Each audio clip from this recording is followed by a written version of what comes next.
ಐಶ್ವರ್ಯ ಗೌಡಳಿಂದ ಚಿನ್ನ ವಂಚನೆ ಪ್ರಕರಣಕ್ಕೆ ಸಂಬಂಧಪಟ್ಟಂತೆ ಬೆಂಗಳೂರು ಪೊಲೀಸ್ ಆಯುಕ್ತರಿಗೆ ಡಿಕೆ ಸುರೇಶ್ ಅವರು ಪತ್ರ ಬರೆದಿದ್ದಾರೆ.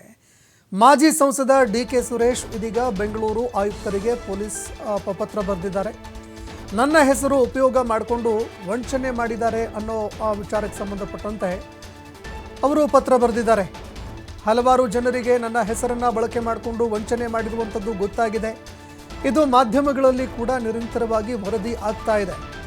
ಹಾಗಾಗಿ ಈ ವಿಚಾರಕ್ಕೆ ಸಂಬಂಧಪಟ್ಟಂತೆ ಸೂಕ್ತ ತನಿಖೆ ಮಾಡಿ ಯಾರು ತಪ್ಪಿತಸ್ಥರಿದ್ದಾರೆ, ತಪ್ಪಿತಸ್ಥರ ವಿರುದ್ಧ ಕಠಿಣ ಕಾನೂನು ಕ್ರಮ ಜರುಗಿಸಿ ಅಂತ ಪತ್ರ ಬರೆದಿದ್ದಾರೆ. ಸಾರ್ವಜನಿಕರಿಗೆ ತೊಂದರೆ ಆಗದಂತೆ ನೋಡ್ಕೊಳ್ಳಿ ಅಂತ ಪೊಲೀಸ್ ಆಯುಕ್ತರಿಗೆ ಮಾಜಿ ಸಂಸದ ಡಿಕೆ ಸುರೇಶ್ ಅವರು ಪತ್ರ ಬರೆದಿದ್ದಾರೆ. ಇನ್ನು ಇದೇ ವಿಚಾರಕ್ಕೆ ಸಂಬಂಧಪಟ್ಟಂತೆ ನಿನ್ನೆ ಡಿಕೆ ಸುರೇಶ್ ಅವರು ಪ್ರತಿಕ್ರಿಯೆ ಕೂಡ ಕೊಟ್ಟಿದ್ರು. ಮಾಧ್ಯಮಗಳಿಗೆ ಮಾತನಾಡುವಂತಹ ಸಂದರ್ಭದಲ್ಲಿ ನನಗೂ ಕೂಡ ಈ ವಿಚಾರ ಈಗ ಗೊತ್ತಾಗ್ತಾ ಇದೆ.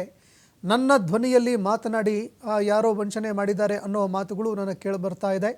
ಮಾಧ್ಯಮಗಳ ಮೂಲಕವಾಗಿ ಈ ಮಾಹಿತಿ ತಿಳಿದು ಬಂದಿದೆ. ಹೀಗಾಗಿ ಪೊಲೀಸ್ ಆಯುಕ್ತರಿಗೆ ನಾನು ಪತ್ರ ಬರೆದು ಇದಕ್ಕೆ ಸಂಬಂಧಪಟ್ಟಂತೆ ಸೂಕ್ತವಾದಂತಹ ತನಿಖೆ ಮಾಡುವಂತೆ ನಾನು ಮನವಿ ಮಾಡ್ಕೊಳ್ತೀನಿ ಅನ್ನುವಂತಹ ಮಾತನ್ನು ಡಿಕೆ ಸುರೇಶ್ ಅವರು ಹೇಳ್ತಾ ಇದ್ರು.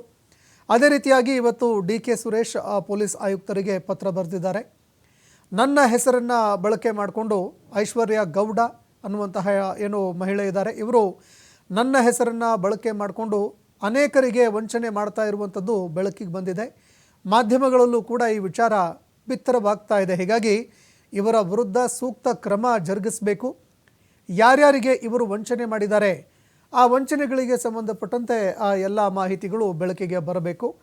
ಆ ರೀತಿಯಾಗಿ ಸೂಕ್ತವಾಗಿರುವಂತಹ ಕ್ರಮ ಕೈಗೊಳ್ಳಿ ಅಂತ ಇದೀಗ ಡಿಕೆ ಸುರೇಶ್ ಅವರು ಪತ್ರ ಬರೆದಿದ್ದಾರೆ. ಹೀಗಾಗಿ ಐಶ್ವರ್ಯ ಗೌಡ ಹಾಗೂ ಅವರ ಟೀಮ್ ಏನಿದೆ, ಇವರು ಮಾಡಿರುವಂತಹ ಒಂದು ವಂಚನೆ, ಇವರು ಯಾರ್ಯಾರಿಗೆ ಪಂಗನಾಮ ಹಾಕಿದ್ದಾರೆ, ಇದೆಲ್ಲವೂ ಕೂಡ ಈಗ ಬೆಳಕಿಗೆ ಬರುವಂತಹ ಸಾಧ್ಯತೆ ಇದೆ.